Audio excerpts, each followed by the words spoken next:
Boa tarde, pessoal, tudo bem? Então, finalmente a gente vai iniciar nossas aulas práticas, né? Espero que ocorra tudo bem nessas próximas 6 aulas. São 3 aulas comigo, né? Então, para que dou essa mesma disciplina para a turma da manhã, e 3 aulas então com a professora Camila, certo? Mas a gente vai se trocando para que tudo ocorra bem. Então, como que nós vamos começar? Hoje a gente vai trabalhar com 3 receitas, tá? 4 receitas, todas elas separadas, né? Nós vamos começar com a receita mais longa do dia, que é a receita do nosso fundo claro de frango, tá? Posteriormente, nós vamos fazer um fundo claro também de legumes, depois um coulis de molho de tomate, né? Que é um molho de tomate mais contemporâneo, e para finalizar, uma massa fresca para a gente servir junto com esse nosso coulis de tomate, tá? Então, essas 4 preparações hoje, elas também seguem uma regra de tempo. Por quê? Porque nós temos a preparação mais longa, que é a preparação do nosso fundo de frango. Então é por ela que a gente vai começar e que vocês também devem começar, porque ela vai ficar aí 3 horas, né, no fogão. Enquanto ela cozinha, enquanto esse fundo apura no fogão, vocês conseguem organizar toda a mise en place dos outros insumos, né, das outras receitas também, certo?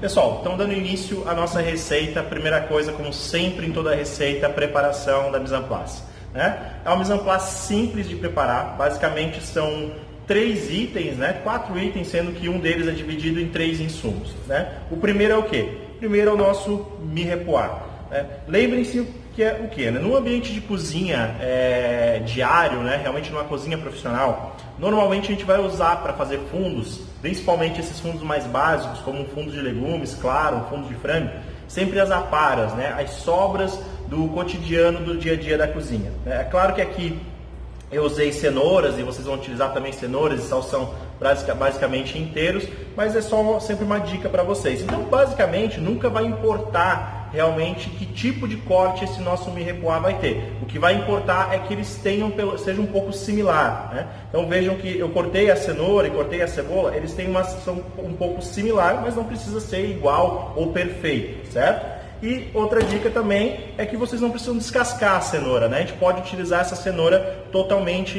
né, in natura. Lembrando que o quê? Né? Vou fazer um corte da cenoura, tiro a basezinha dela. Essa basezinha eu posso, inclusive, depois picotar ela, recortar ela para utilizar um pouco, né? E sempre o quê? Técnica de corte, né? Mão, aquela mãozinha de pinça aqui, né? Mãozinha de aranha, segurando a faca, sempre bem afiada. A faca faz o movimento de gangorra, sempre, né? Sempre o movimento de gangorra para cortar a minha cenoura. Então, jogo para o lado, certo? E continuo fazendo o movimento. Lembre-se, né? A unha sempre é a proteção aqui do teu corte e é o que vai delimitar o corte, né? O dedo mais para trás é o corte mais grosso. O dedo mais para frente é um corte bem mais fino, né? E é claro que a faca afiada sempre vai ajudar o corte de vocês, né? Então isso para a preparação do nosso mirepoix. Qual o outro ingrediente que a gente vai usar da nossa mise en place? O clássico, né? Bouquet garni e sachê d'épices. Esse eu já combinei com vocês, que é o que? Nós nunca vamos falar, né, os ingredientes que tem nele. Então, no nosso receituário sempre está lá, bouquet garni e sachê d'épices. Por quê? Esse vai ser o método que a gente sempre vai utilizar para vocês lembrarem o que vai dentro de cada item. Professor, esqueci o que é um bouquet garni, esqueci o que é um sachê d'épices. Vai lá no nosso material, busca o que é um sachê d'épices, busca o que é um bouquet garni, ou ainda melhor, vai lá naquele primeiro vídeo que eu gravei ainda lá em casa para vocês, sobre fundo escuro, que lá eu explico bastante, né, e realmente o que é cada um. Perfeito? Gente, por último então, né, o nosso último ingrediente, nosso fundo claro de frango, obviamente é frango. Igualmente, como é com o mirepoix, num ambiente clássico de cozinha, a gente sempre vai utilizar o quê? As aparas, as sobras de frango, né? Com exceções do quê? Com exceções das vísceras. Então, coração, fígado, moela, né? Esses são itens que a gente nunca vai utilizar para fazer fundo. Lembra a questão de prova, né? Amarga, né? O fundo sempre vai amargar, sendo ele bovino, sendo ele de frango, qualquer item sempre vai amargar o fundo de vocês se vocês usarem vísceras. Então, aqui a gente está usando asinhas de frango, né? A gente poderia, claro, usar uma carcaça de frango, um osso de coxa, um osso de sobrecoxa, né? A gente poderia usar praticamente todas as partes do frango. Aqui nós vamos usar a asinha, né, que é bem mais fácil. Então, qual é o primeiro procedimento aqui então? Mise en place preparada, mie repois, sachet d'épices, bouquet garni e o frango. Como é um fundo claro, nós não vamos, aqui fazer reação de Maillard, não vai no forno e nem na panela. Nós vamos o quê? Nós vamos escaldar, nós vamos branquear essas nossas asinhas de frango. Pessoal, então, como nós vamos proceder agora, tá? Naquele momento que você está preparando a tua mise en place, você já pode deixar também, né, 2 panelas de água, né, fervendo já no seu fogão.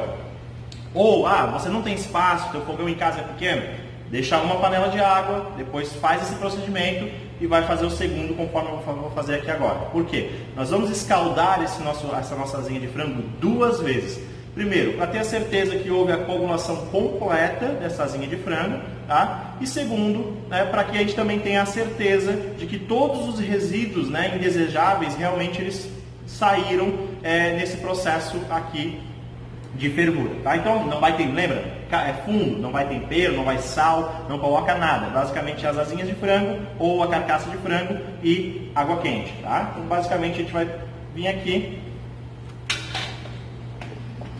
Pode ser com a mão mesmo, aqui para não cuidado para não se queimar, né? Então não vai derramar tudo de uma vez só e vai pegar aí uma queimadura, certo? Então a gente vai basicamente colocar todas as asinhas de frango aqui e depois, daqui uns 2, 3 minutos, a gente retira. Então pessoal, depois de colocar todas nossas asinhas de frango aqui, a gente vai aguardar mais ou menos aí uns 2 a 3 minutos ou até... Obviamente, né, quando vocês colocarem a asinha aqui, a temperatura da água vai descer, a gente espera voltar a fervura, não precisa mexer, não precisa nada. Vejam aqui, né, quando começa a coagular, né, como realmente a gente estivesse cozinhando o frango, o importante é que a gente não consiga mais, né, visualizar nenhum ponto realmente de sangue aqui, né. Sangue é outro elemento que pode, no caso do ferro, né, ele pode amargar o nosso fundo, certo? Então, o ideal aqui realmente é que a gente não veja mais nenhum ponto realmente de sangue. Mais ou menos uns 2 a 3 minutos, vai depender muito do teu fogão. Lembra aquela conversa que a gente teve em aula, né?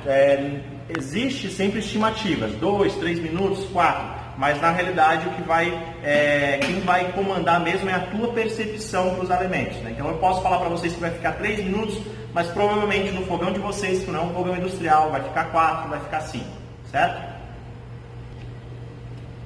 Pessoal, então a gente já está aqui há mais ou menos 3, 4 minutos, tá? Começou a levantar a fervura novamente. Vejam só aqui a asinha, né? Você começa a ver que ela já está praticamente toda cozida, toda coagulada. Olha só quanto resíduo, né, em cima da água. São esses resíduos que a gente não quer no nosso fundo. Então o que a gente vai fazer agora?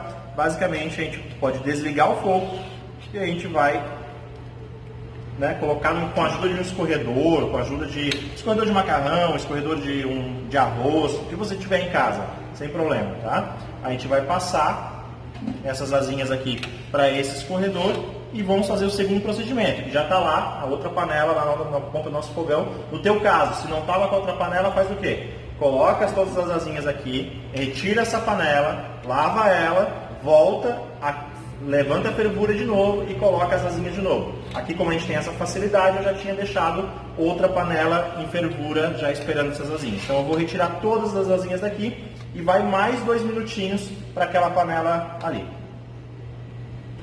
Vamos lá? Pessoal, vamos então para a nossa segunda fervura aqui, né? Vamos escaldar nossas asinhas pela segunda vez. Então, água limpa, descartamos aquela água, começamos de novo. Né? Água fervendo, as asinhas lá no escorredor, certo? Olhem aqui, a gente vai poder ver que tem asinha ainda que não está muito bem coagulada, né? Quando agora que elas repousaram, o sangue a gente começa a ver que o sangue começa a sair um pouquinho, então falta ainda algum tempo de fervura, certo? Mais 2, 3 minutinhos aqui e vai estar pronto para que a gente possa usar. Lembrando, diferença, né? Se nós estivéssemos fazendo um fundo escuro, um escuro de frango, ao invés de escaldar essas asinhas, nós teríamos ou selado muito bem elas ou levado ao forno em alta temperatura, realmente, para a gente daí caramelizar, né, extrair toda a reação de Maillard dessas asinhas de frango. Tá? Então aqui, como é um fundo branco, escaldamos ela mais 3 minutos para daí sim agora a gente começar a fazer o nosso fundo. Então depois de 4 minutos aqui a 5 minutos cozinhando, né? Tipo, já basicamente bem escaldado essas nossas asinhas. Tem dúvida? Não sabe se já está no ponto? Pega ela, leva em cima de uma tábua, passa uma faca em cima, ou né, abre com um garfo, com qualquer instrumento, vê se você ainda encontrar algum ponto coagulado, algum ponto não coagulado na realidade, né, algum ponto de sangue ainda, que seja no osso ou na carne, volta, deixa mais um minuto, né, e faz o teste de novo. Tá? Aqui então eu já tenho certeza que todas já estão bem coaguladas. Né? O que eu faço agora? Mesma coisa, né? Retiro todas elas aqui no meu escorredor. Vou retirando, descarto essa água e aí sim nós vamos iniciar a produção do nosso fundo claro de frango. Pessoal, então finalmente, depois da gente escaldar as nossas asinhas de frango ou nossas carcaças por 2 vezes em 2 águas diferentes, a gente vai começar a produção do nosso fundo claro de frango. Primeiro procedimento então é as nossas asinhas, né? Já devidamente escaldadas e limpas. Segundo procedimento é o que? Água fria. Lembre-se, fundo sempre com partida fria. E o segundo, não se tampa e nunca se ferve também. Então a partir de agora, né, são 3 horas de cocção, onde nós devemos tomar cuidado para que essas asinhas de frango realmente essa água ela nunca entre em fervura. Como que a gente vai controlar essa fervura dessa nossa água? Lembrem, sempre em simmer, né? Que é aquela temperatura de 80, no máximo 90 graus. 90 às vezes já fica difícil você conseguir retornar. Como que a gente vai fazer esse procedimento aqui agora, tá? 2 coisas que vocês têm que saber. Primeiro, sempre uma água fria ou temperatura ambiente ao lado da panela de vocês, porque se vocês vão ver que vai levantar a fervura, vai ali e acrescenta um pouquinho de água. Diminui o fogo, desliga esse fogo um pouquinho, volta a ligar de novo, sempre cuidando. Segundo aquela técnica que eu já ensinei para vocês lá naquele outro vídeo, né? Tá em casa, pega a grade do fogão, né? Começa a empilhar, coloca uma grade do fogão em cima da outra, né? Não se preocupa, não cai, vê lá como eu expliquei no vídeo e coloca a panela mais afastada da chama do fogão. Aí você consegue controlar melhor ainda. Tem termômetro em casa? Melhor ainda para controlar a temperatura. Vai sempre verificando aí se a temperatura está entre 80 e 85 graus, é o ideal. Né? E lembra, não tampa, porque se tampar vai levantar fervura. Aqui então já coloquei 2 litros, vou colocar mais 3 de água fria. O fogo já está ligado, já deixei em fogo baixo. Desde o início pode começar com fogo baixo. E agora, vamos entrar com o mirepoix, com o sachê de épices? Não. Lembre-se que o quê? O mirepoix sempre entra nas últimas 2 horas de cocção. Então, se são 3 horas, daqui 1 hora nosso mirepoix vai entrar. E o sachê de épices e bouquet garni sempre na última hora de cocção. Então, daqui a 2 horas, eles vão entrar aqui para realmente o nosso fundo. Se não, por quê? Se não pode amargar. Né? Senão pode começar a soltar partículas, né, da cenoura, da cebola, das ervas que tem no bouquet garni, por exemplo. Tá? Então só no horário que vocês já aprenderam ali nas aulas. Pessoal, voltando aqui ao nosso fundo de frango, tá? O que a gente vai fazer agora? A gente vai escumar esse nosso fundo de frango. Pode ser espumar, pode ser espumar também, né? Mas a palavra certa é escumar, né? Hoje a gente aceita, tem literatura já aceitando tanto a espumadeira em vez de escumadeira também, certo? Então, com a ajuda aí de uma espumadeira ou uma escumadeira, tá? E um bol com água, né? Para sempre limpar essa nossa escumadeira, a gente vai fazer o quê? A gente vem na superfície aqui, a gente já vê que tem essas espumas em cima, né? A gente vai puxando elas, passa na água, limpa, né? Por quê? Porque aqui tem gordura, né? Quando a gordura entra em contato com a água em temperatura ambiente, ela fica aqui na água, ela não volta. Porque a função da gente estar escumando aqui é tanto retirar as sujidades que tem nesse nosso fundo, quanto também já começar a desengordurar um pouco ele, né? Como a gente passou ele por 2 fervuras, escaldou ele 2 vezes, esse já vai ser um frango, né, um fundo que vai ter pouca sujidade, né? Ele vai ter realmente um pouco mais de gordura, já que a gente também está usando a pele aqui das asinhas, né? Pessoal, faz aqui então 15 minutos que o nosso fundo de legumes está aqui, né, sem levantar fervura, com todos os itens aqui dentro.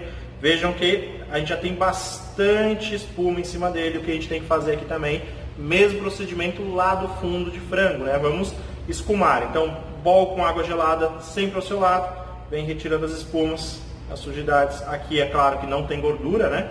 Só vai ter essas sujidades dos legumes aqui, que isso aqui basicamente é acidez, principalmente da cebola que está subindo, tá? Então a gente vai retirando tudo, né? Sempre com delicadeza. Se vir um pouquinho de legumes também junto, não tem problema.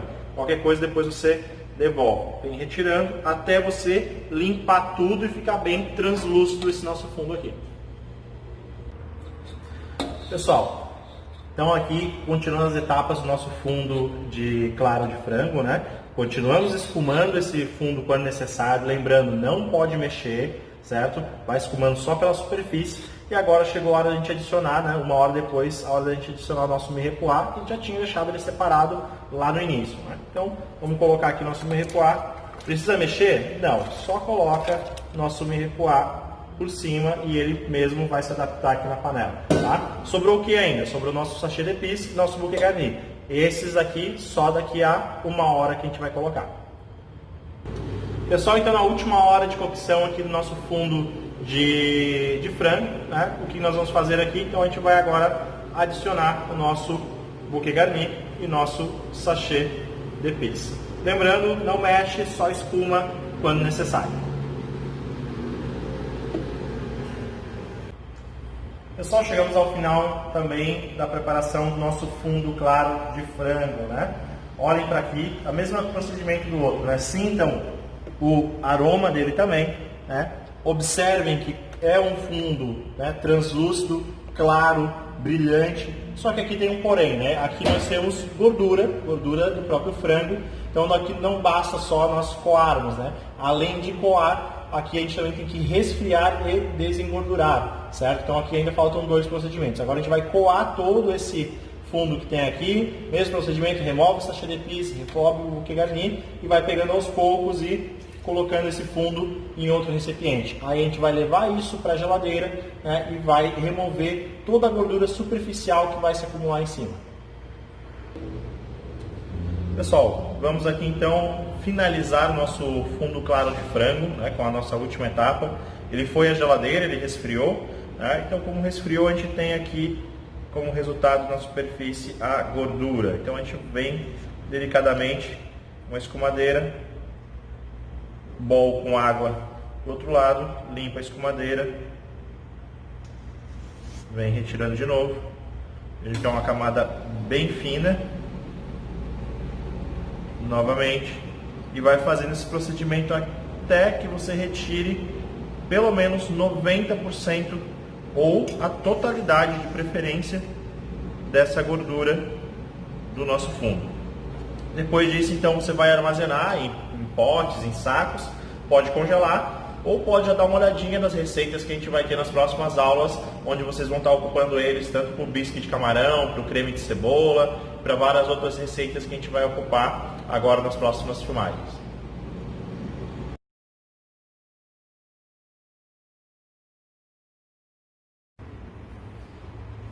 Pessoal, vamos então para a nossa segunda preparação do dia, tá? Enquanto o nosso fundo claro de frango está lá cozinhando, 3 horas, né? Lembrem que eu falei para vocês, né? Na cozinha a gente tem que aprender a trabalhar com o tempo e com o relógio, né? Então não dá para a gente sempre esperar uma preparação terminar para a gente começar a fazer outra, né? No dia, quando vocês forem se organizar, vai ser mais ou menos isso. Faz o fundo de frango primeiro, deixa ele cozinhando, enquanto ele está cozinhando vocês vêm e começam a mise en place do próximo passo. Qual que é o nosso próximo passo agora? Fazer um fundo claro também de legumes, né? Lembrando que esses fundos de frango, esses fundos de legumes, nós vamos usar nas preparações, né? Já na próxima filmagem, a gente já vai fazer algumas sopas, alguns outros caldos com eles, certo? Então, nas próximas receitas, a gente vai estar usando já esses fundos, certo? Então, aqui a gente vai fazer o fundo mais clássico e mais básico aí, obviamente da cozinha francesa e agora também da cozinha mundial, né? Que é o nosso fundo de legumes, tá? O que a gente vai usar? Basicamente o nosso mirepoix, né? Nós temos aqui nosso salsão, nossa cenoura e nossa cebola, né? Dando o exemplo de novo, lembrando que eu falei do corte, né? O corte ele não precisa ser perfeito, mas ele tem que ser similar um ao outro, né? Como que eu cortei essa cebola? Né? Essa cebola basicamente sem padrão nenhum para corte. Basicamente eu retiro a parte da raiz dela, né? Para desperdiçar o mínimo possível. Tenho aqui minha cebola, faço 2 cortes verticais, viro minha cebola e faço 2 cortes novamente verticais, certo? Tenho aqui minha cebola, vai ali, né? Repetindo aqui então, olha só, retiro aqui a raiz, né? Viro minha cebola aqui, tá? Lembrem-se, né? Sempre a mão de aranha aqui, né? O que conduz o meu corte, né? Faço 2 cortes, volto de novo, seguro, ó, dedinho e o dedão lá embaixo, segurando, e os outros 3 dedos é o que delimitam o meu corte, né? Quero fazer um corte mais fino? Faço aqui. Quero fazer um corte mais grosso? Recuo meus dedos e faço aqui, certo? Então tá aqui nossas aparas de cebola para a gente usar no nosso fundo de legumes. Aqui também o nosso bouquet garni e nosso sachê de épices, né? Igualzinho o último que a gente fez. Tá? O que a gente vai fazer agora? Não precisa escaldar, não precisa refogar, não vai óleo, não vai azeite, né? Porque é um fundo claro. Basicamente a gente precisa da quantidade de água fria, né? E do mirepoix. Poderia aqui acrescentar outros legumes? Poderia, mas lembra que eu falei para vocês, nós sempre aprendemos pelo clássico, né? Porque o clássico ele já vem se repetindo aí há mais de 200 anos, né? Então é realmente aquele que a gente sabe que está certo. Daí, depois que vocês dominarem muito bem o clássico, aí sim vocês começam a se aperfeiçoar e se aventurar em colocar outros itens nos fundos de vocês. Então aqui vamos iniciar nosso fundo de legumes. Como eu falei para vocês, a gente não precisa saltear, não precisa ir ao forno, não precisa dourar nada. Basicamente nossa água fria, sempre partida fria. Vão aqui nosso mirepoix. Caiu um aqui. Vai aqui nossa cenoura, nosso salsão. E como aqui nós só vamos cozinhar durante 40 minutos a 1 hora, tá? Já pode também o nosso bouquet garni e nosso sachê de épices desde o... Opa, ao contrário, né? Nosso sachê de épices e nosso bouquet garni desde o início, né? Então a gente já mergulha eles aqui.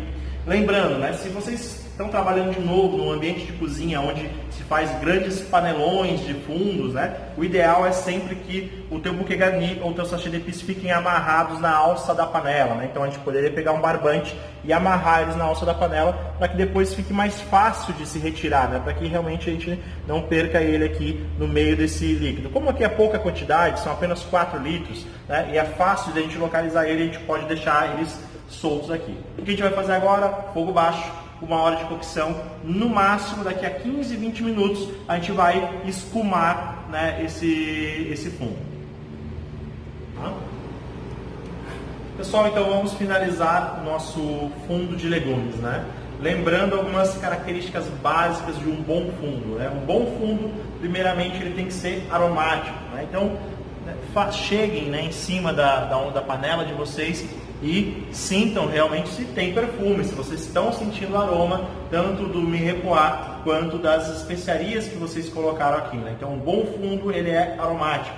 Segunda característica, né, de um bom fundo é que ele é o quê? Ele é límpido e translúcido. Então, a gente pode ver aqui no fundo, né, que a gente consegue enxergar basicamente o fundo da panela, né? A gente consegue, não identifica nenhum ponto de sujidade no nosso fundo. Claro que isso vai ficar mais aparente ainda quando a gente coar esse fundo. O que a gente faz agora? A gente vem sempre com cuidado, que lembra que fundo não pode ficar mexendo, né?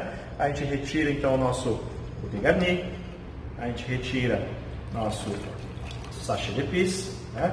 E viramos toda a panela? Não, né? Tiramos com calma, certo? A gente vem aqui e a gente começa, né, com o auxílio de uma peneira, de um chinois, né, o item que você tiver na sua casa, a gente vem aqui e começa a retirar, né, um pouco de cada vez. Retirando todos esse líquido aqui, depois vocês ainda podem reparar realmente se ele está bem limpo ou não, né?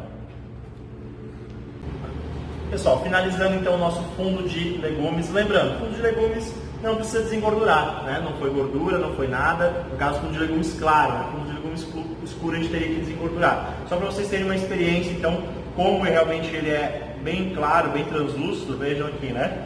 Como ele não é opaco, lembrem, né? Fundo não pode ser opaco, tem que ter brilho, né? Tem que ser translúcido e tem que ser límpido, né? Então tá aqui, não vai sal, lembrem, professor, vai sal, vai pimenta do reino, vai tempero, vai páprica, não, aqui por enquanto não vai nada, né? Porque a gente está trabalhando com bases, com fundos, certo? Quando a gente começar a usar esses fundos para alguma receita, aí sim, lá no final das receitas a gente vai colocar sal, vai colocar outros temperos para realçar mais ainda o sabor aqui desse nosso fundo de legumes.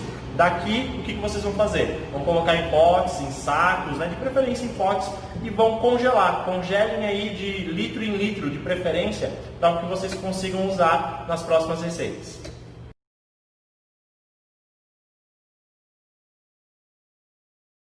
Vamos lá? Pessoal, então os nossos 2 fundos estão lá no fogão. A gente aproveita esse tempo, né? Esse tempo de 1 hora de cocção no fundo de legumes e 3 horas de cocção no fundo de frango para iniciar nossas outras receitas, né? Então essas 2 receitas de hoje são o quê? São um coulis, né? Um molho de tomate, um coulis de tomate, que é um molho mais rápido e mais contemporâneo, né? É claro que ele vai ter um pouquinho mais de acidez por essa velocidade que a gente vai cozinhar ele, certo? Mas ele serve aqui também para que vocês aprendam a fazer a técnica do tomate concassê. Esse é o mais importante dessa receita, vocês aprenderem a fazer o tomate concassê.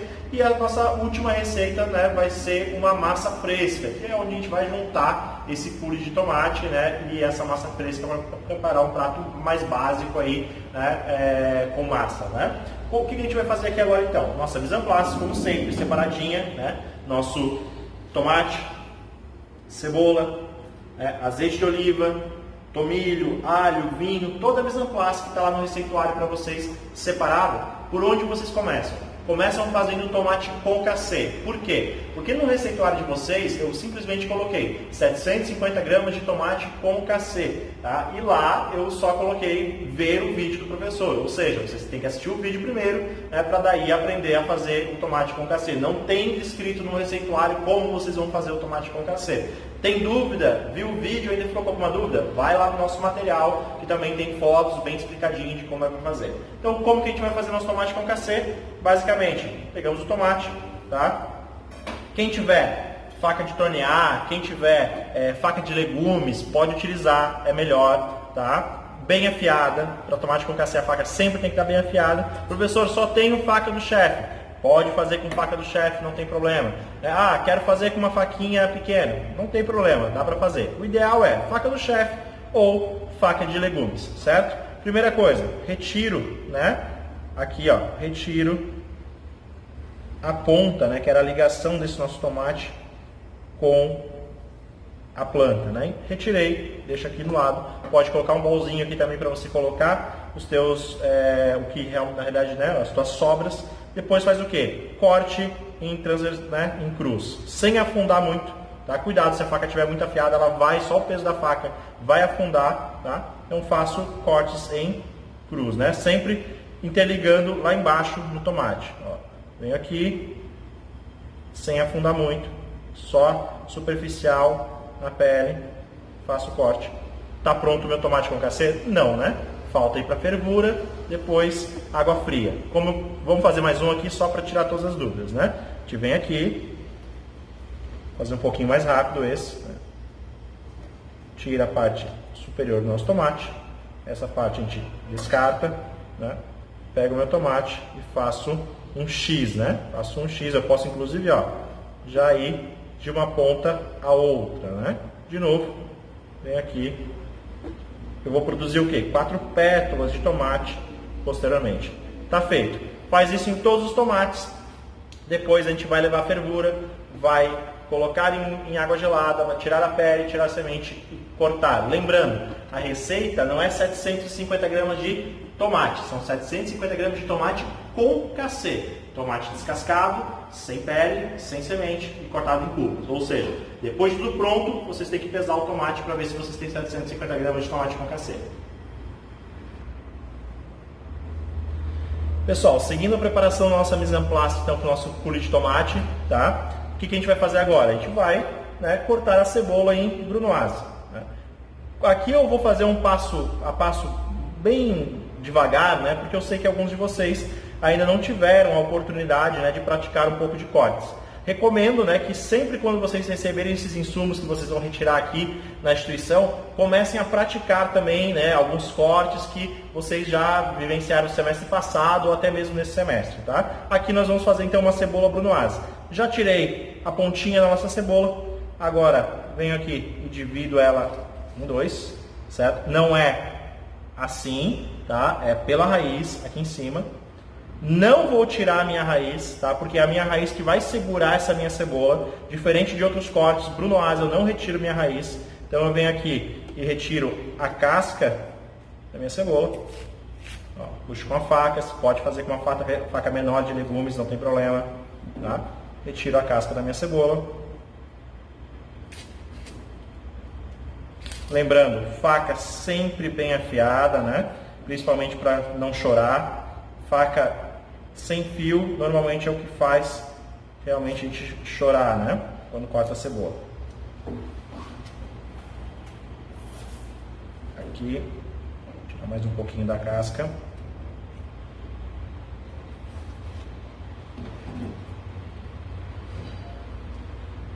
Tem aqui, indiferente da faca. Não tem essa, tem a faca do chefe, pode ser faca do chefe também, não tem problema, tá? Como que vocês vão fazer aqui? Então a cebola virada nessa posição para vocês aqui, tá?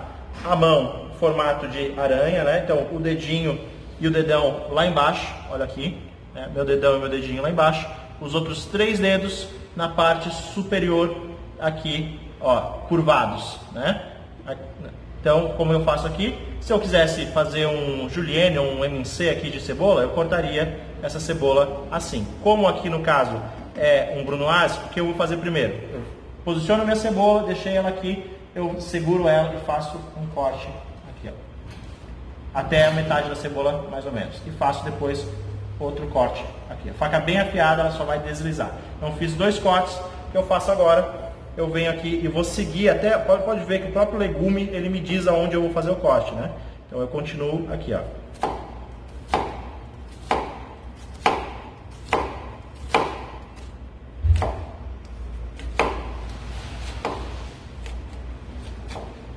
Último cortezinho aqui, segura bem com o dedo, deu. E agora, de novo, mão de aranha, seguro, delimito o corte com o meu dedo, os meus dedos em cima.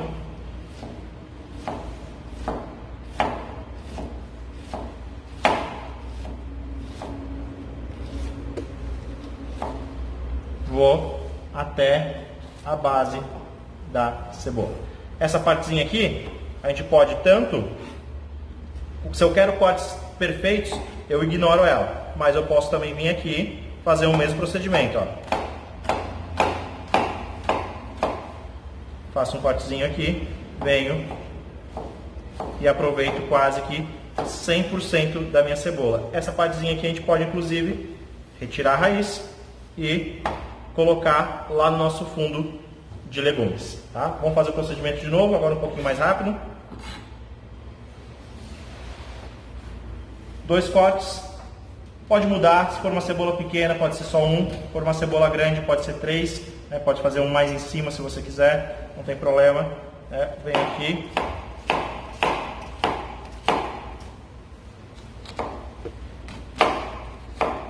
Vejam a importância de deixar a raiz na cebola, né? Porque é essa raiz que segura a minha cebola, não deixa ela soltar, certo? E agora, vem aqui. Vejam como é meu dedo, ó. Se eu coloco um pouco mais para trás, eu vou fazer um corte maior. Se eu coloco mais para frente, meu corte sai extremamente fino. Está pronta nossa cebola brunoise aí para o nosso coulis de tomate.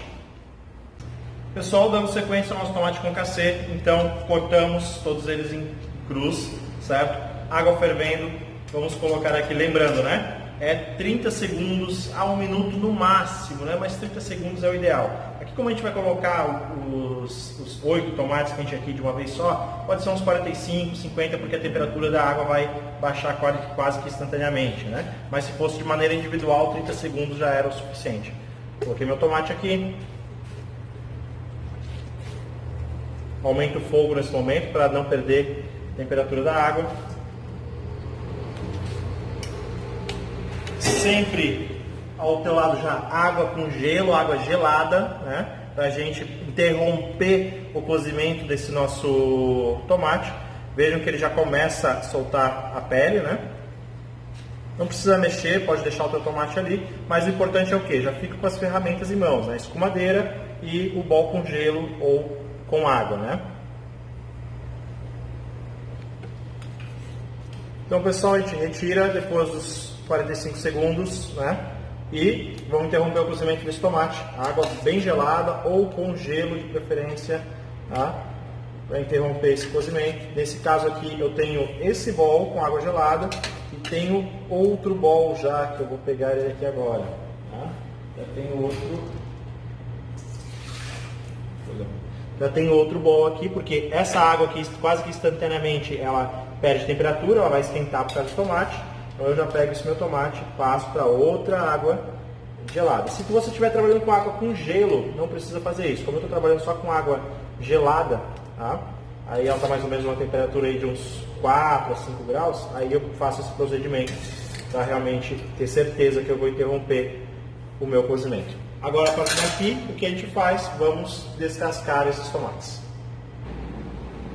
Pessoal, então com os nossos tomates já resfriados, né? Vamos descascar, vamos tirar a casca deles. Veja que eu consigo tirar com facilidade, até sem faca, sem auxílio de nenhum instrumento. Mas eu posso vir também com a minha faca e puxar a ponta das pétalas aqui, né? Puxo aqui, levo meu tomate aqui no canto, venho com outro tomate.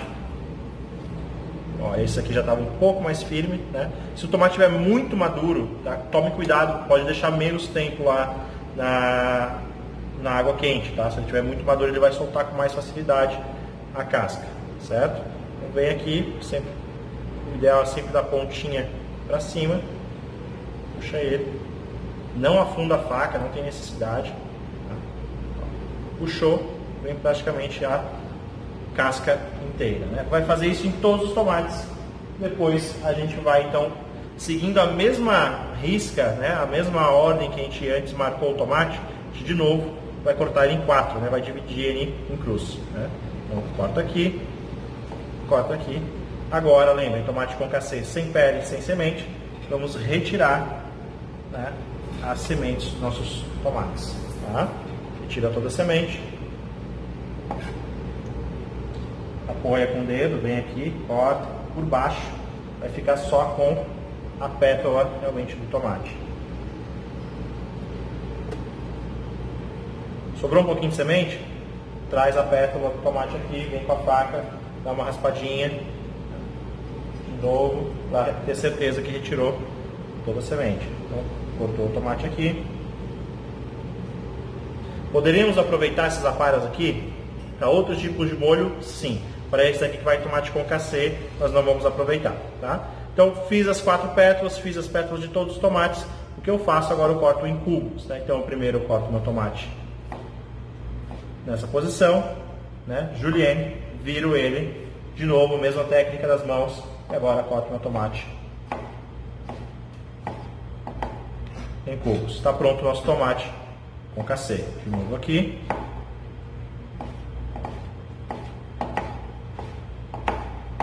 Vamos fazer isso com todos os tomates e lá no final a gente vai pesar para ver se a gente tem 750 gramas de tomate concassê para fazer o nosso coulis de tomate.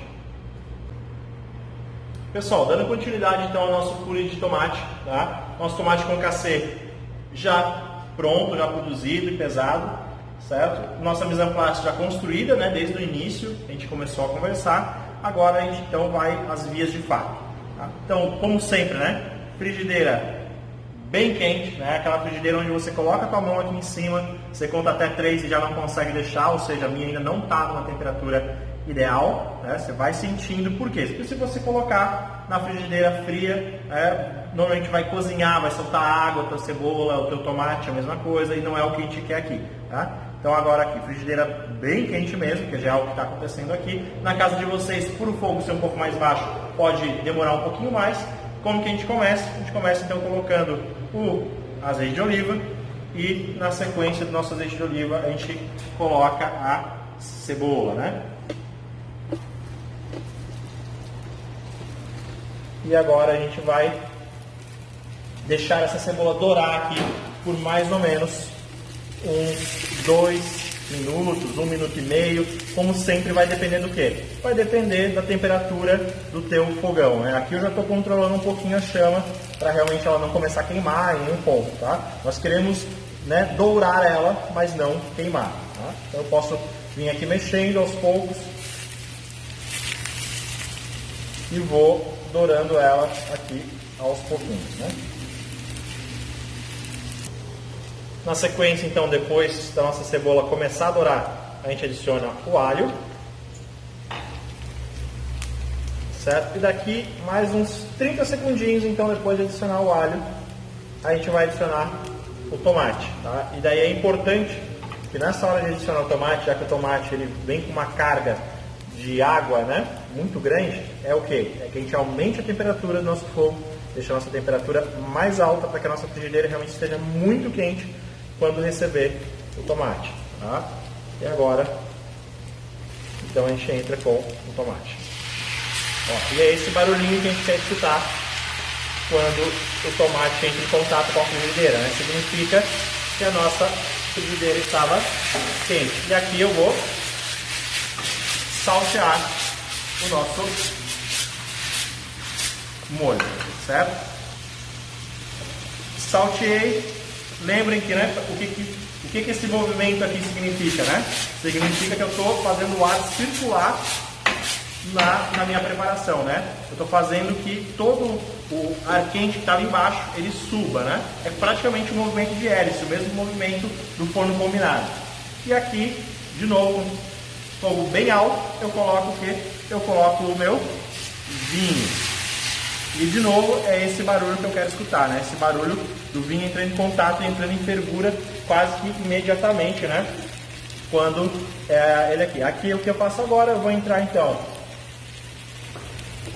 com o meu tomilho e com a minha folha de louro e vou deixar nossa preparação aqui reduzir. Aí agora sim eu baixo o fogo, deixo em fogo branco e deixo o meu vinho reduzir quase que completamente aqui na preparação.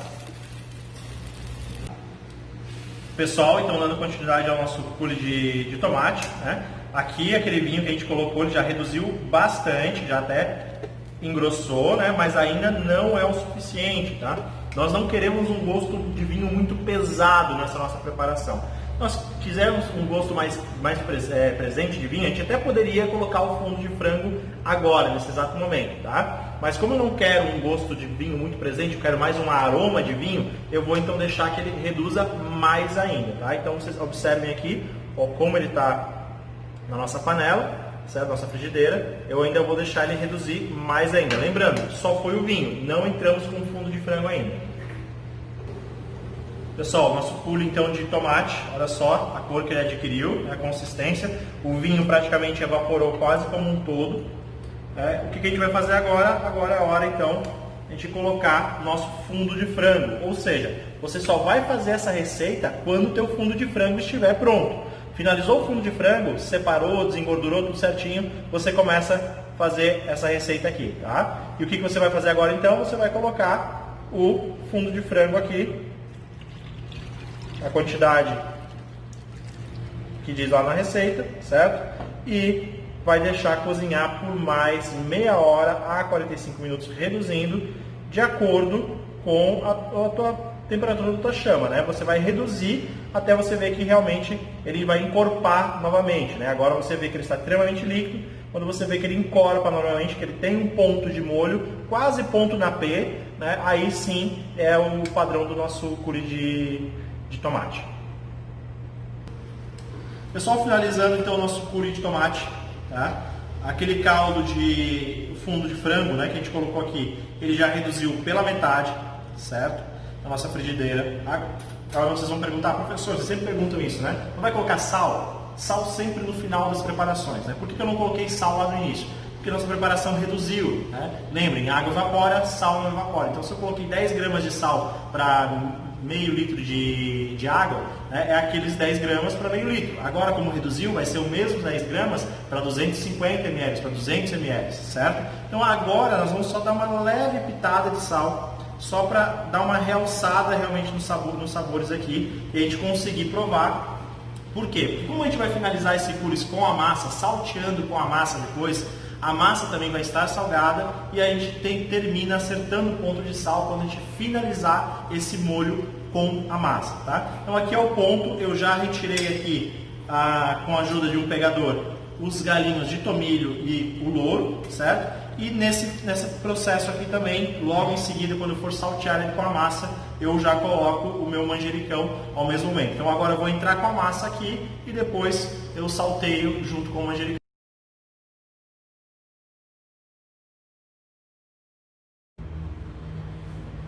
Pessoal, vamos dar então continuidade aqui às nossas filmagens. Vamos fazer a receita da nossa massa fresca, né? Que a gente vai servir lá com o nosso coulis de tomate, certo? Nossa massa ela tem basicamente 3 ingredientes aqui, né? Nós temos aqui farinha de trigo branca, comum, né? Nós temos farinha de sêmola, né? Ou semolina, certo? E ovos. Aí vocês vão perguntar para mim, professor, não tem sal também nessa receita? Não, aqui também a gente não vai colocar sal. O sal da massa, né, a massa vai absorver sal quando a gente for cozinhar ela, né? Então uma água bem salgada, aí ela vai ter absorção de sal e depois também no molho ela vai ter absorção de sal. Aqui nós não vamos colocar sal, tá? Um adendo aqui sobre a farinha de sêmola, porque vocês talvez forem procurar receitas até de outros chefes de cozinha e na internet mesmo, né? Às vezes existe aquela métrica assim para massa, né? A cada 100 gramas de massa, uma gema. Aqui a gente vai fugir um pouquinho disso, tá? E a semolina tem muito a ver com isso, porque a semolina é uma farinha que vai nos dar um pouco mais de elasticidade na nossa massa e um pouquinho mais de viscosidade. Tá? Isso faz com que a gente possa acrescentar um pouco mais de gemas. Nesse caso aqui, nós estamos colocando basicamente 10 gemas, né, nessa quantidade de farinha, tá? Fazendo com que a nossa massa ela fique muito mais macia, tá? E mesmo depois de seca, se a gente quiser secar ela, tá? Ela é uma massa também que tem tanto uma viscosidade e uma elasticidade muito boa de se trabalhar, certo? Ela tem um rendimento muito bom pela quantidade de farinha que a gente utiliza aqui. Como a gente vai ocupar então menos farinha para uma quantidade maior de gemas, por isso também é uma massa que fica mais leve, né? A própria farinha de semolina, ela já é uma massa de digestão, de melhor digestão, né? Então, isso facilita bastante também, né? Quando você quer fazer realmente uma preparação mais leve, para o teu comensal de repente não se sentir tão pesado depois de comer um prato que seja de 250, 200 gramas de macarrão, por exemplo, tá? Então o que a gente vai fazer aqui? Simplesmente a gente vai misturar as duas farinhas, né? Sem muita técnica aqui, só pegar as duas farinhas e deixar elas bem homogêneas. Pode ser com a ajuda do fouet, pode ser com um garfo, né? Pode ser com as mãos também, não tem problema, certo? Misturou elas, já poderia ter feito isso, mas agora eu vou passar para um bowl maior. Dá para trabalhar diretamente em cima da bancada? Também dá, não tem problema, mas daí tem que ter um pouquinho mais de técnica, né? Por segurança que a gente vai começar no bowl. E daí a gente faz aquele velho buraco no meio aqui da nossa farinha, que é onde a gente vai colocar os nossos ovos, tá? Eu gosto, né, em vez de colocar todos esses ovos aqui, primeiro vim aqui e dar uma misturada nesses ovos, tá? Estou fazendo com o garfo, poderia pegar o fouet ali para fazer com o fouet, certo? Vou aqui misturar com o garfo, só para que na hora de a gente começar a trabalhar essa massa, esses ovos eles se dividam, né, entre a massa de forma igual. Então por isso eu gosto apenas de dar uma leve misturada entre as claras e as gemas, tá? Finalizei aqui, coloco meus ovos lá naquele buraco que eu fiz, não tem problema se escapar um pouco. E aos poucos eu venho aqui e começo a misturar também com o garfo, com o fouet, com o equipamento que você tiver em casa, tá?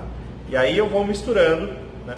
Nesse início vai ser tranquilo, a gente consegue misturar com o garfo sem problema algum, né? Até realmente ele dar o ponto que eu consiga misturar com as mãos e levar a bancada para a gente sovar um pouquinho essa massa.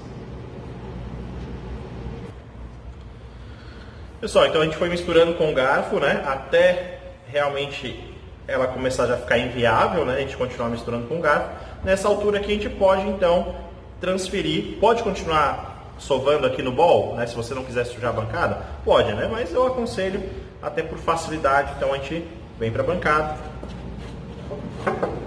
raspa bem tudo que tinha aqui no bowl,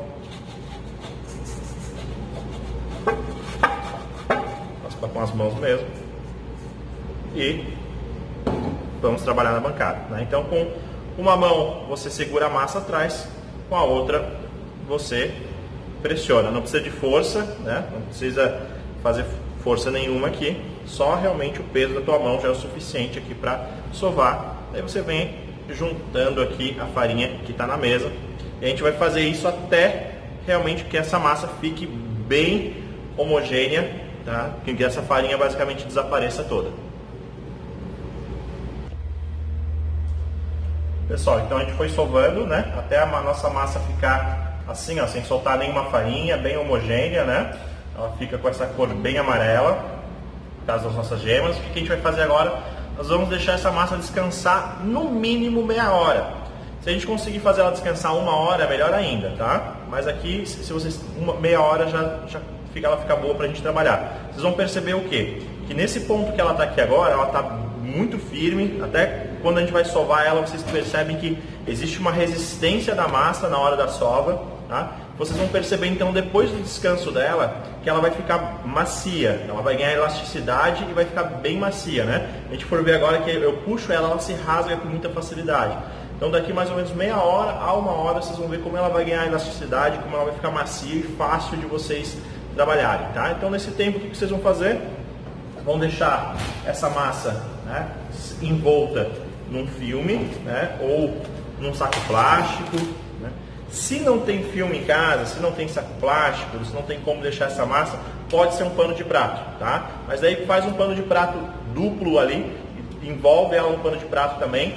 Qualquer coisa, se o dia estiver muito quente, tiver um dia muito seco, pode dar uma borrifada de água nesse pano de prato, mas sem que ele entre em contato com a massa, sem que essa água entre em contato com a massa, tá? Só dá uma borrifada por cima, só para que essa nossa massa realmente não desidrate, que ela não seque, tá? Aí a gente deixa ela no próprio bowl, vamos deixar ela descansar meia hora.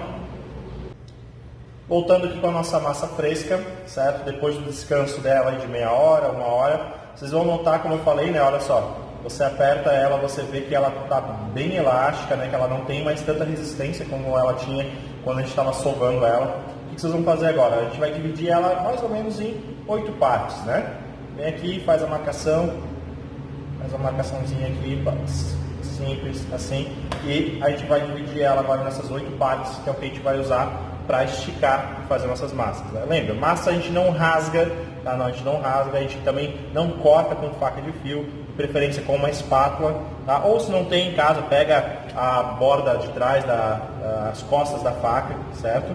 Vem aqui e vai tirar só o necessário que vocês vão ocupar realmente para fazer agora, tá? Então eu vou dividir essas em 8 partes e volto depois para a gente esticar essa massa. Pessoal, então aí com, né, 1/8 lá da sua massa, bancada enfarinhada, tá? Com farinha de sêmola, certo? Pode ser com farinha de trigo? Pode ser, mas a farinha de trigo ela absorve mais umidade, ela tem a tendência depois de deixar a tua massa muito seca, certo? Então a gente vai trabalhar sempre com farinha de sêmola. Também não precisa ser exagerado, o suficiente para que essa nossa massa não grude na bancada enquanto a gente passa o rolo nela. Professor, tenho máquina de macarrão em casa, posso usar? Posso usar cilindro? Pode usar. Recomendo que sempre vocês, né, para praticar, vocês façam com um rolo de macarrão, se estiver em casa, ou com uma garrafa, né, até para praticar realmente esticar a massa manualmente. Depois vai para a máquina, manual ou elétrica.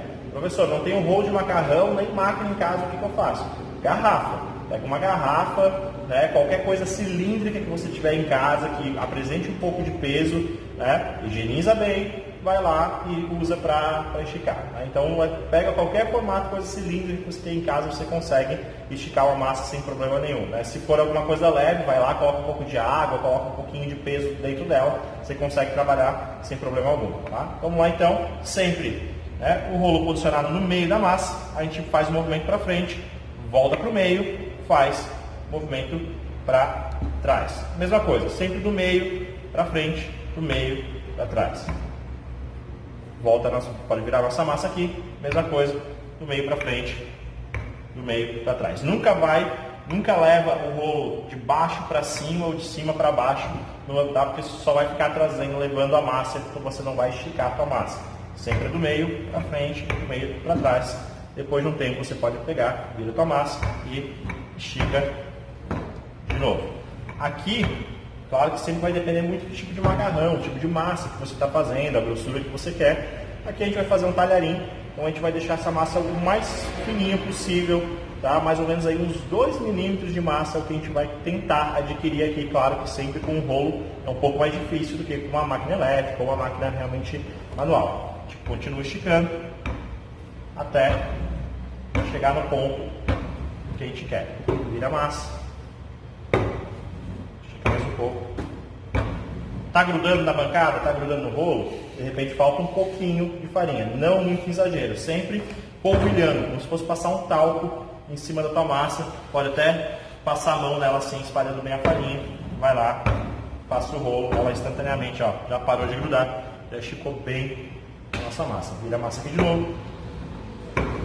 Ó, começou a grudar, começou a querer levantar da bancada e pegar no teu rolo, vem com um pouquinho de farinha, joga em cima, espalha na massa, estica de novo. Sempre do meio para cima, do meio para baixo. Pode virar ela aqui, essa espessura já está razoavelmente boa para a gente trabalhar. Tá? Você pode pegar, pega a tua massa, vai ver como ela tá, pode tirar o excesso aqui de farinha. Depois eu vou ensinar uma técnica para vocês, para a gente cozinhar essa massa e retirar esse excesso de farinha aqui, tá? Para que esse excesso de farinha não grude na nossa massa. Tá? A gente continua esticando.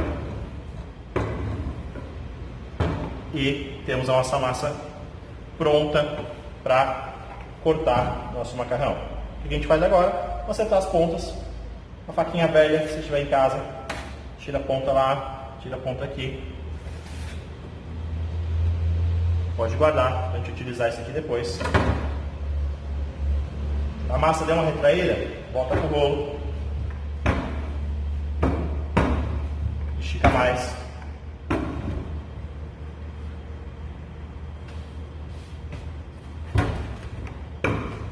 De novo. Agora vem aqui. Tem várias formas de você cortar a massa, tá?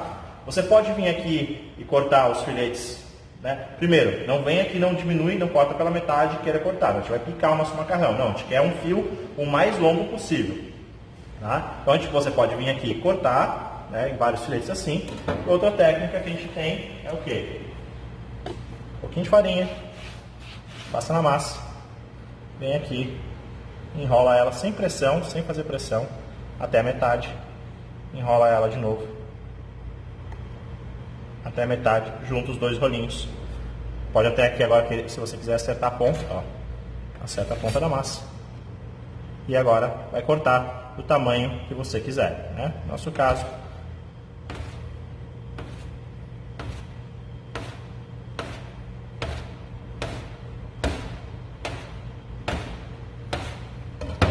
pode vir aqui com um palitinho de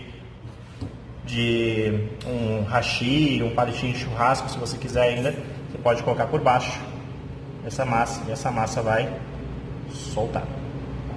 Você vem, e aqui se você quiser deixar essa tua massa secar, né, você já vem aqui, estica toda ela, você pode colocar no varal e deixar essa tua massa secando meia hora, uma hora, dependendo, até de um dia para o outro, dependendo do tipo de massa que você vai produzir, certo?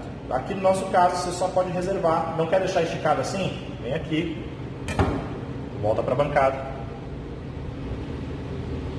certo? E pode fazer um ninho dela, né? Enrolar ela aqui, fazer um ninho sem problema nenhum. Deixa do ladinho lá, pode jogar um pouquinho de farinha em cima e vir com um pano ou com um saco plástico, com um paninho, ou com um saco plástico que deixa em cima, também para ela não secar muito até a hora da gente cozinhar. Voltando para a nossa massa aqui, agora é a etapa de cozimento, né? Então a gente já esticou ela, já cortamos toda essa massa, vamos cozinhar. Aqui Aqui, obviamente, eu estou com 2 panelões grandões, mas em casa vocês vão trabalhar com o que vocês tiverem, né? Então, uma panelinha menor, vai cozinhando aos poucos, né, a quantidade que você precisa, certo? A primeira coisa que a gente vai fazer aqui, então, é o que? É preparar a nossa água de cozimento. Então, água já em fervura. Aqui está uma das técnicas que a gente aprendeu, né? Uma técnica de cocção, que é fervura, certo? A gente vai o quê? Vai preparar colocando sal. Lembra que a nossa massa não foi sal? Então, esse é o momento de a gente preparar o sal dessa massa, de fazer ela absorver, tá? Massa não vai óleo, não vai nada aqui, né? Porque o óleo cria ele impermeabiliza, né? O óleo vai impermeabilizar essa nossa massa, fazendo com que ela não absorva o molho, certo? Então, massa para não grudar é o quê? É saber mexer e muito sal. Quanto de sal vai numa água para a gente cozinhar o nosso macarrão? Tem que ficar salgado igual a água do mar. Essa é a técnica. Eu acho que imagino que todos vocês, quando eram crianças, em algum momento já beberam água do mar aí. Então, sabem mais ou menos o gosto que é, certo? Tem que ficar salgado igual a água do mar. Se não está salgado nesse ponto ainda, é porque ainda não está bom. Então, salgamos a água, vamos para a outra etapa. É o quê? 2 panelas com água no teu fogão, tá? Então, uma nós vamos cozinhar, já colocamos o sal, e a outra sem nada. Por quê? Aqui a gente vai dar uma leve escaldada, né? A gente vai, como se fosse um branqueamento de certa forma, mas a gente vai escaldar. Pode ser com a ajuda de uma escumadeira, de uma escorredor de macarrão, de um escorredor de arroz, o que vocês tiverem em casa. Por quê? Porque a gente quer tirar aquele excesso de farinha da nossa massa, certo? Então a gente vem aqui em água fervente, a gente escalda levemente essa nossa massa, né? Para justamente isso, para a gente tirar aquele excesso de farinha. Fazendo isso é melhor porque vocês soltarem tudo lá dentro e depois você vai ter que ficar pegando, então é ruim, certo? E agora sim a gente traz essa massa e coloca ela para cozinhar aqui. Aí você vem com um garfo, né? E a gente mistura ela para que ela se solte bem. Pode ser um garfo comum mesmo ou um garfo desse mais longo, né? Um garfo, às vezes tem um garfo de churrasco, alguma coisa assim. Colocamos aqui 6 a 8 minutos, nossa massa está cozida. Pessoal, deu o tempo do nosso cozimento, né? Vai depender muito do teu fogão aí. Aqui eu fiquei mais ou menos 5 minutos, já deu a cocção do macarrão, porque eu quero esse macarrão al dente, certo? Eu tirei um pedaço, provei, olhei que ele está al dente, tem um leve ponto branco dentro dele ainda, então eu sei que ele está al dente porque eu vou finalizar esse macarrão aqui ainda na frigideira com o nosso coulis de tomate, né? 2 coisas. Se você vai utilizar na sequência essa massa aqui, tá? Escorre ela, joga um pouquinho de água fria, já está pronto para você utilizar. Vai demorar para utilizar, vai utilizar mais para frente, água gelada, bol com gelo, escorre essa massa, joga essa massa na água gelada para interromper o cozimento e você ter uma massa al dente, tá? Para que ela não continue cozinhando e depois não fique uma massa mole ou não se desmanche na sua preparação. Pessoal, voltando, finalizando então a nossa massa, certo? Massa cozida, al dente, né? Coulis de tomate pronto. O que falta nesse nosso coulis de tomate? Sal. Lembra que a gente não adicionou sal quando a gente finalizou ele da outra vez. A gente vem aqui, uma pitadinha de sal. Lembrando que a nossa massa também já está salgada, certo? Então a gente dá uma leve misturada. Fogo de brando para alto agora. Tá? E aí a gente coloca aqui então um pouco da nossa massa, tá? Essa massa fresca, bem rústica, né? Corte manual, então essa massa fica bem rústica mesmo, tá? Um pouquinho da nossa massa aqui. Agora misturamos um pouco e salteamos.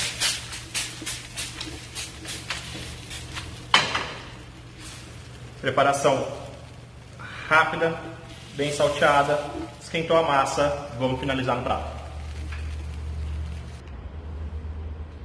Pessoal, massa pronta, empratada, bem rápido al dente, então a gente salteou rapidamente na frigideira, trouxe para o prato, enrolamos, empratamos um pouquinho do coulis por cima. Lembrando, né?